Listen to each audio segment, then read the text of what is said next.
The following is a Hoop Ball presentation.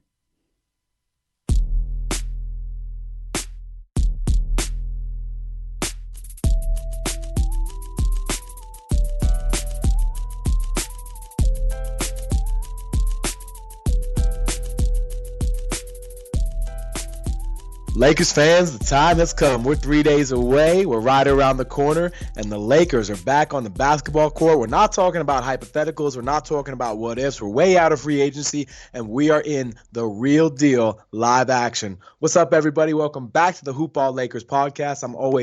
As always, I'm your man, Ethan Norof, and on today's episode, I am thrilled. Might I repeat, I am thrilled to introduce the man, the myth, the legend himself, the guy you can call him the co-host. Sometimes he'll fly this ship all on his own. You're going to get real familiar with him. J.C., what's happening, baby? What's going on? How are you, man? I'm stoked that you're going to be part of this, man. And I think, what our Lakers fans are looking for, because we're going to get into some early training camp takeaways today. We got Avery Bradley popping off. We got Dwight Howard looking like an actual contributor. We got questions about Kyle Kuzma's foot. But, this audience, we don't know you yet, man. So let's talk about you. What you're going to bring to the table, and most importantly, why the Lakers, besides it's the best team to root for? Yeah, so I reached out to the Hoop Ball people. I was on a lot of the podcasts last year sparingly, just kind of because I came on in the middle of the season.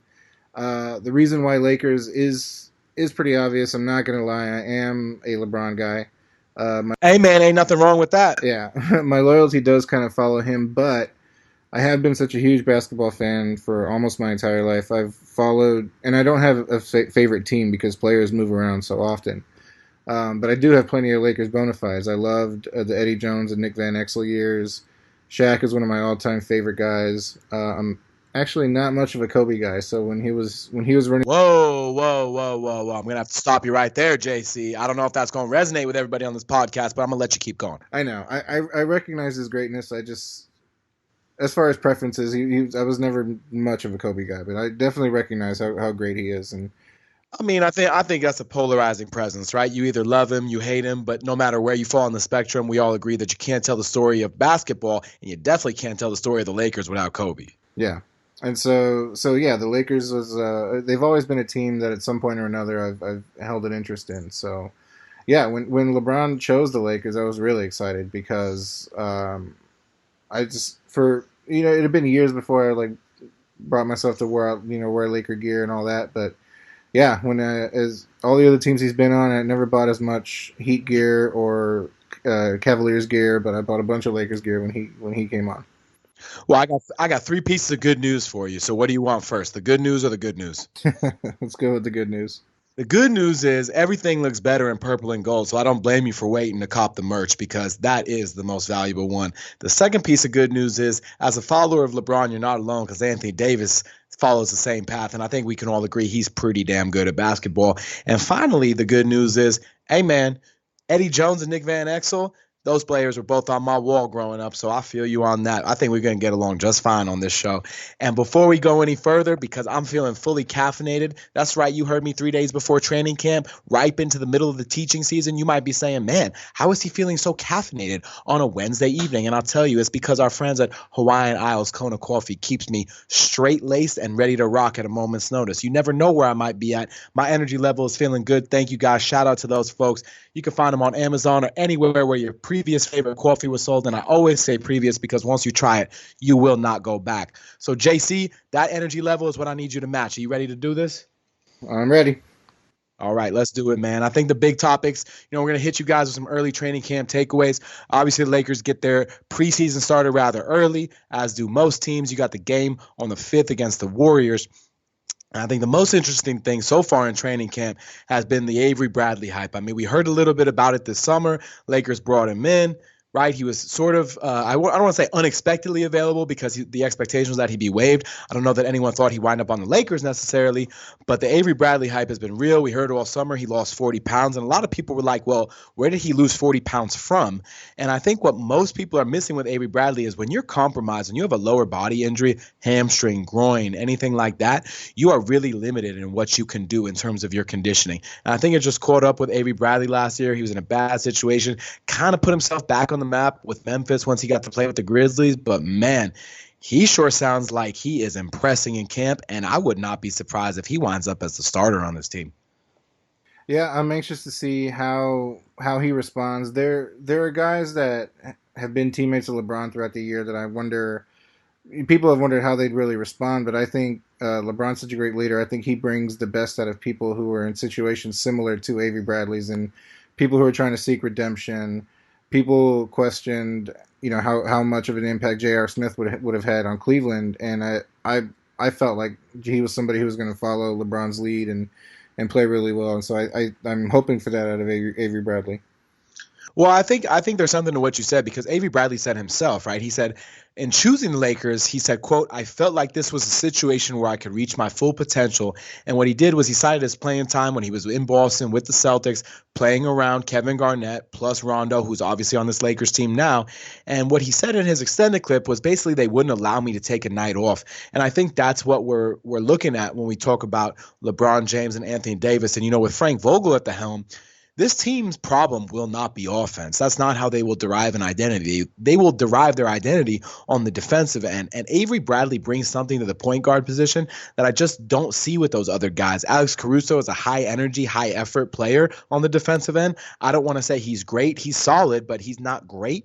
Rajon Rondo gambles on everything these days, and Quinn Cook is best known for his offense. So from that particular perspective, I got to feel like Avery Bradley brings something to the table that these other guys just don't at the point guard spot. Yeah, and I feel like it gives them options. They can have their offensive specialty unit. They can have their defensive specialty unit where in the backcourt, maybe you put both KCP and Avery Bradley as the guards, and then you've got a front court combination of LeBron, AD, and like JaVale, and go big on the front, get big on the front court, mid-size in the wings, but just everybody who's got really tenacious defense.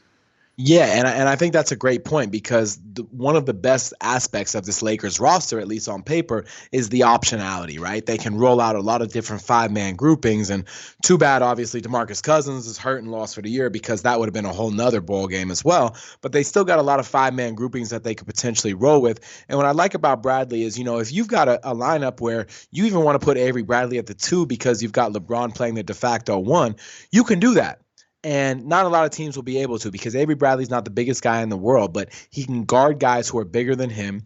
And I think what this Lakers team has been missing for a long time is that guy or those guys on the perimeter who set the tone by the three-point line. So every time a guy is driving in, whether it's to lay it up, dunk, or to kick it out, it's not someone trying to rotate over from the weak side or a blown coverage or the defense collapsing or any of these situations that we've sort of seen from the Lakers time and time and time again. Even before Kobe retired, they really haven't been a great team on the defensive end. But when they're most effective is when everybody is engaged at that end. And my hope is between, obviously, LeBron James and Anthony Davis, because Anthony Davis himself has said, look, I want to be Defensive Player of the Year. He's embracing it too. And I think the communication piece will be so vital to this team fulfilling its potential. Kyle Kuzma said, look, this team has gone from basically player development business to competing for a championship more or less overnight.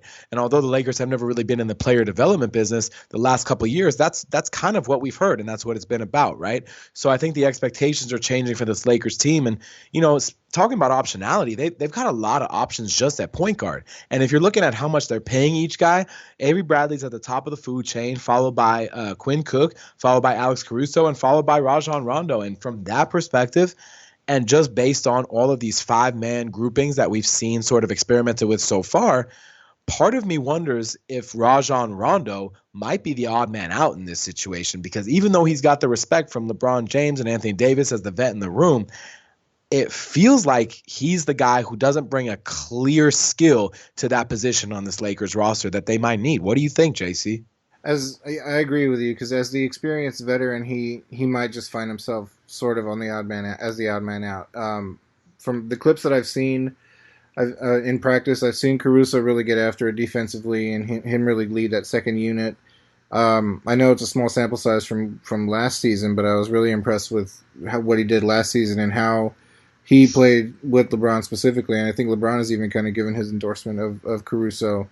And so, yeah, I think of pure point guards, I think you're able to kind of exclude Quinn Cook from that list. He's kind of more of a small 2 rather than a true 1. And so if you look at Like Avery Bradley, Rondo, Caruso. Yeah, I think you could see Rondo sort of falling out of favor. And assuming that does happen, do you feel that he's going to be satisfied with that role? I mean, granted, he's only on a minimum deal, so if he's really causing a stink, the Lakers can say see you later. But is he going to be satisfied sitting on the bench? But I mean, you haven't really seen that from him. He seems to have a lot of respect towards LeBron, and he played with Anthony Davis before, and so I think hopefully that'll kind of keep him in line. And it's interesting because I think even though I'm bummed DeMarcus Cousins got hurt, right? What Lakers fan isn't upset about that, at least to some extent, now that we've had some time to process it? But by the same token, if DeMarcus Cousins is in the starting five, I really think Rajon Rondo might be the starting point guard because of the narrative that exists for when Rondo was in New Orleans with Boogie and with AD. But because DeMarcus Cousins is no longer in that starting five, and you're looking at either JaVale McGee or Dwight Howard, I think that actually diminishes his chances of being named the starter. Am I crazy, or is there something to my theory? No, there's something to that theory. People talked about how it was a reunion of the 2016 Pelicans, that was a decent team. I think they won like 46 or 48 games. If you basically take the heart of that lineup and then add LeBron, like wow, yeah, that's gonna work. Yeah, I mean, you like to think so, right? At least on paper and in theory. And I think with the Lakers, too, that you've got LeBron James, who's obviously got the skill set of a guard, for lack of a better way to describe it, a big guard at that, but certainly a guard. And Anthony Davis, too. Remember, he didn't hit his growth spurt until high school, so he came up as a guard.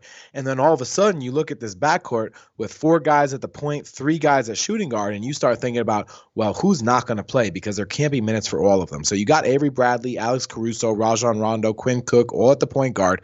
And then the 2, you got KCP, Danny Green, and Troy Daniels. And as we were talking about just before we started filming this, they didn't bring in Danny Green on a free agent contract at double-digit $1 million salary to sit on the bench and not play, okay? Let's be very frank and honest about that. It would be a major shock if Danny Green is not in the starting 5. And then you look at a guy like Kentavious Caldwell-Pope, who they've already put 2 years into, gave him another 2 years, so by the end of this contract, they're going to wind up paying him 4 years and $50 million, something around there. I don't think he's coming to sit on the bench either. Plus, I think he's got something to prove on both ends of the court. So then you start looking at, okay, Troy Daniels might be a guy that we can get rid of, so to speak, pretty easily from the rotation, right? There will be nights in which he plays, and there will be nights in which he plays more than expected, but he's really an instant offense guy off the bench. Lakers might go down. Maybe you put him in, get a little spark, something like that, but he's probably not going to be a consistent rotation player. But that still leaves 6 guys. And when you're talking about Alex Caruso sometimes spending time off the ball, like we started to see in training camp a little bit, where do you make your cut, JC? Yeah, I mean, it's probably going to be Troy Daniels. When he was one of the free agents that signed, the first thing I did was go to YouTube and kind of look at his highlights from last season. Beyond his shooting stroke, which is, I mean, he's got one of the oh, he's electric. He's electric. Yeah, he's got one of the better looking shooting strokes I've seen in the league. There wasn't a whole lot else in those highlight packages. Now, granted, he may not have had the opportunity to do much else, but I mean, there weren't much defensive highlights in there, and so that's where I could see him being the odd man out. Yeah, and it's definitely hard to disagree with you there, but I'm still looking at the rest of these guys: AB, Caruso, Rondo, Cook, KCP, Green. Any of those guys who don't make it into JC's rotation if he's the head coach of the Lakers? I mean, yeah, probably Rondo. And depending on his offensive ability, Avery Bradley might end up being just kind of a defensive specialist who. Well, and that's the thing. There's so much of this is riding on Avery Bradley's potential, right? Because if he can come in, guard the best guy on the other team with the ball, and hit the 3 ball at a clip above 36, 37%, that's a player you're not going to want to take off the floor, right? Yeah. And so I'm looking at these 2 guard spots. You've got 96 minutes between the 1 and the 2, right? You got 48 minutes at each spot. And if you've got Avery Bradley at 24 minutes, Alex Caruso at 20 minutes, and Quinn Cook at 15 minutes, well, that's already 59 minutes. And if you've got Danny Green playing 30 and KCP playing 20, that's 50. And my friend, 109 is greater than 96, so we still have to shave 13 minutes off of this, which basically means Quinn Cook doesn't play except all but 2 minutes, and that looks like your rotation: AB, Caruso, Green, and KCP. I cannot imagine that Quinn Cook signed with the Lakers to not play. Yeah, I think it comes down to who can contribute defensively, because even that defensive lineup that I talked about, because I'd forgotten about Danny Green for a second. So yeah, you can throw in Avery Bradley, KCP in the backcourt, and then put Danny Green as the three, and then that's where you can have like LeBron and AD splitting time between the four and the five. Avery Bradley, Danny Green, LeBron James, Anthony Davis, Dwight Howard could be a hell of a defensive lineup. Yeah, yeah, for sure. And that's even a defensive lineup like that is a situation where if they were to go small, even though Anthony Davis doesn't want to play the five, I could see him being okay with being a five in a scenario like that. All right, so while we're talking about the five, right, because we got to sort of reduce the burden on AD. He's been very vocal about this. That's why we brought in Dwight Howard when DeMarcus Cousins went down. And everything that I've seen so far is that both guys, Dwight Howard and JaVale McGee, are having a very impressive start to camp. Yeah, I've seen a couple of videos where I've seen them all three of them kind of battling it out and for rebounds and things like that. And their scrimmages have looked pretty intense, and so. Yeah, I think you'll get a lot of value out of really all three of them. Yeah, and I mean, I think, look, the reality is there is no way Dwight Howard can go into this situation with anything except humility. I mean, the dude is literally on a training camp contract. He's wearing number 39. That is not his preferred number, very obviously. And I think from the Lakers' perspective, this is a chance at a chance, right? Because if he is a problem at any point, you pull the plug and you say, see you later. But the reality is JaVale McGee is actually better suited to play that really athletic rim running role. It's going to, balls to the wall while he's out there, so to speak. And he plays 12 to 15 minutes a game. So that leaves, 30 to 35 minutes a night, basically at the center spot where you're looking for production. And AD may be able to play 6 or 8 of those, but Dwight Howard is going to have to play on this team. Oh yeah, for sure. And I think like if you're Frank Vogel and you're looking for a center who can bang with some of those bigger guys and take the load off of AD, I might even think that Dwight Howard is your starting center right now. Yeah, I can see the second unit kind of being a higher energy defensive focused unit, and in that scenario, yeah, I could see JaVale being more valuable in that with that type of right. than Right. And I think the other thing is, too, the last stint that Dwight Howard with the Lakers, look, I don't even want to get into because it's not even a point of reference in terms of the comparison because it's so different between now and then.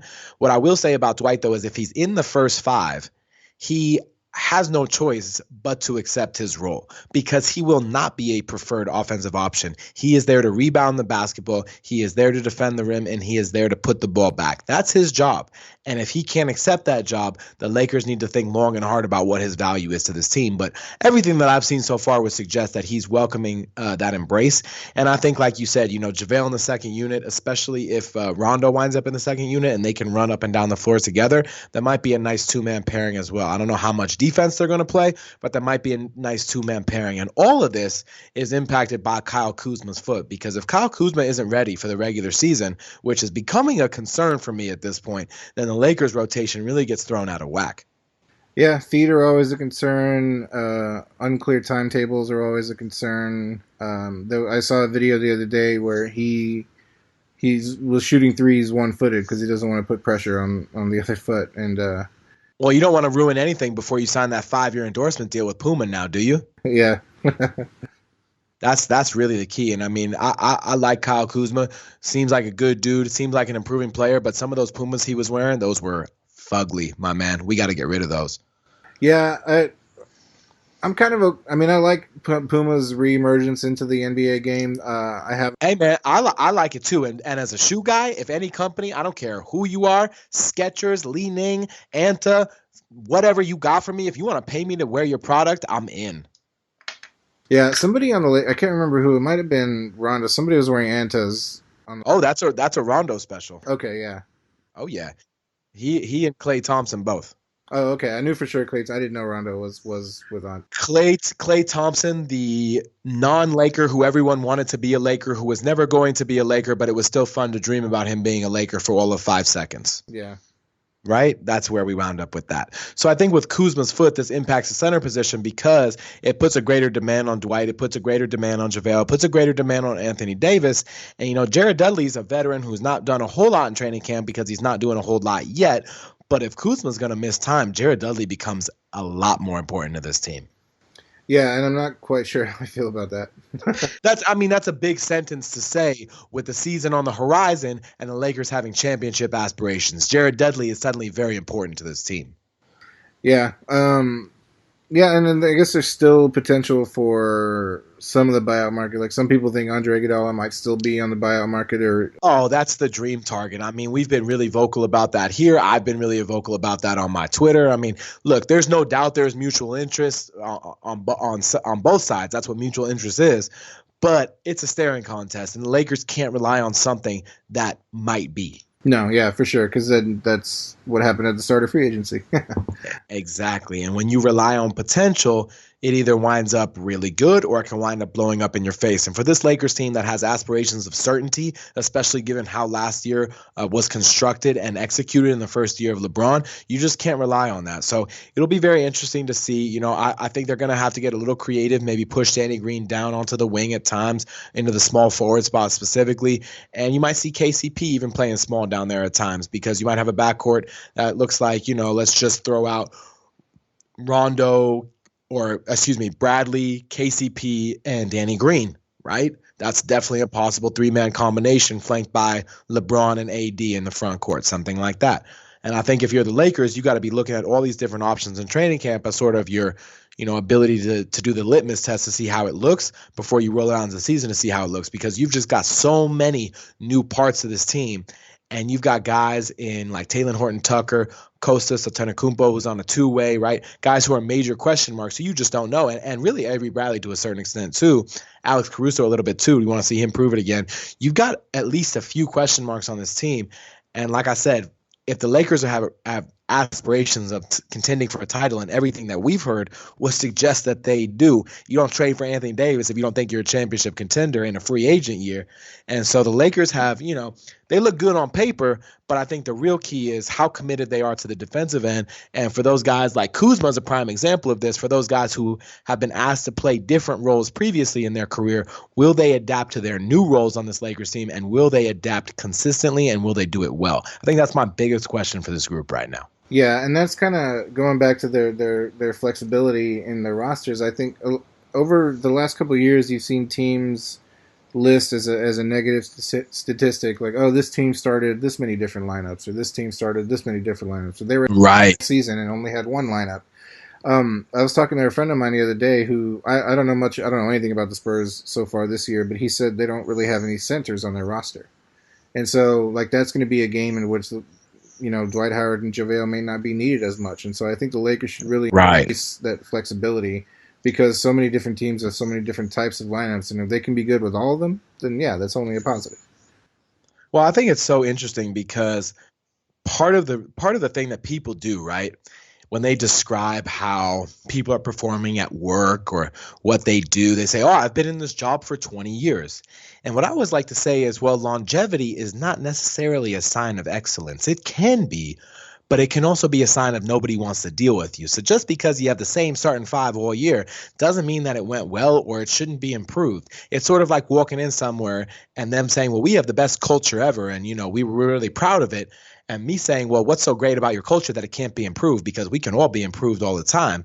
And them not having an answer for it, right? Because that's sort of what we're talking about here. And I think with the Lakers, you know, they've done a really good job of coming together. You know, there was some concern going into training camp that, you know, what kind of command, for lack of a better word, would Frank Vogel have on this huddle? And it's been really refreshing to see LeBron and Anthony Davis both be very vocal in their support of him. And, you know, LeBron specifically saying, look, we want a coach that's going to hold all of us accountable. And with LeBron saying that, in addition to what he's been saying about ceding the responsibilities to Anthony Davis, playing through Anthony Davis, LeBron has not made it this far in basketball, in business, or in life by being a dummy. This is very purposeful. Yeah, I agree. Totally. And I think the reality is, if you're Frank Vogel, especially considering how you got this job and with Jason Kidd right on your shoulder, that's got to feel pretty good, right? Oh, yeah, for sure. So, you know, of course, in times of trial, things always get a little bit testier and narratives start to emerge seemingly out of nowhere that get planted through Brian Windhorst, excuse me, or anyone else in the media.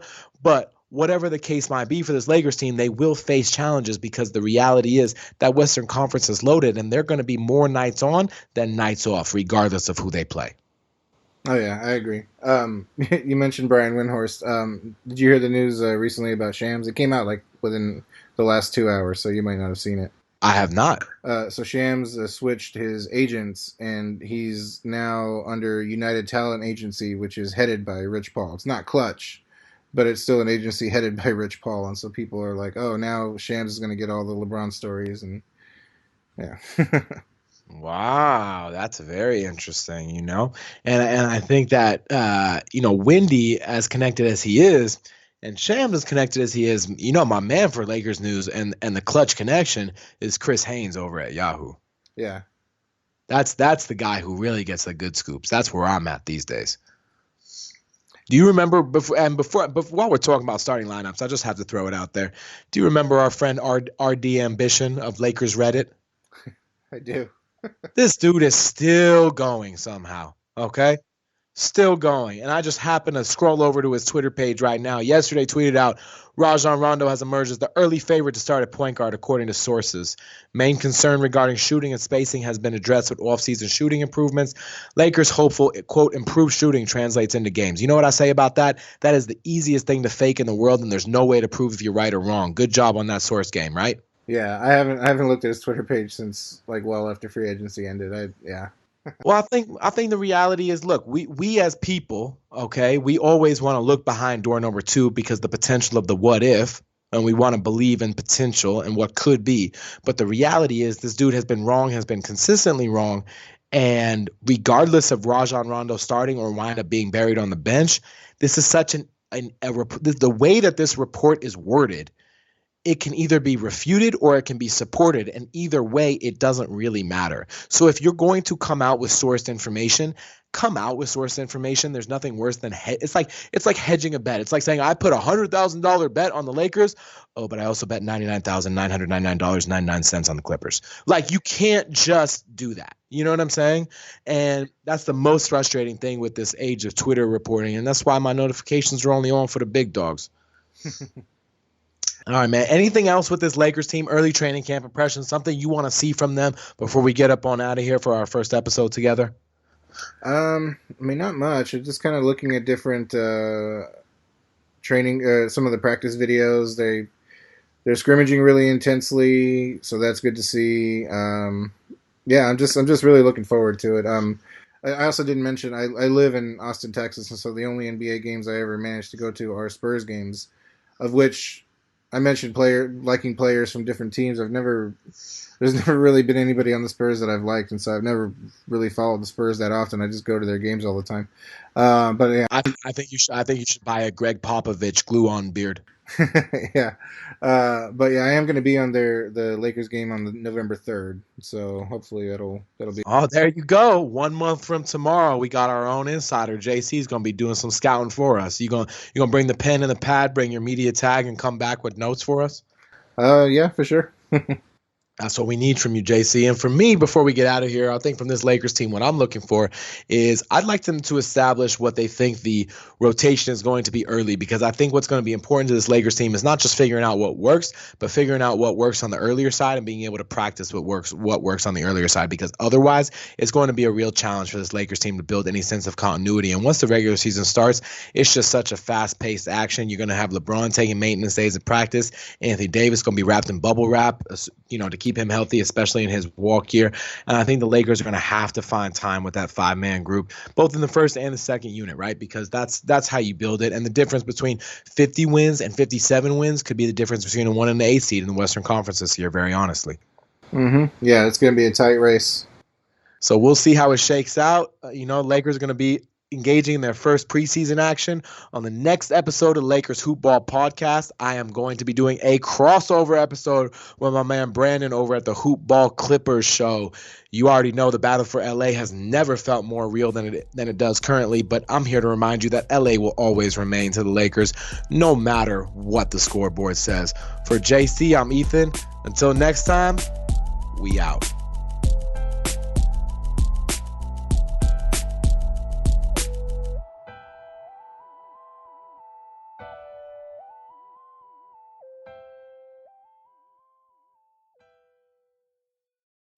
This has been a Hoop Ball presentation.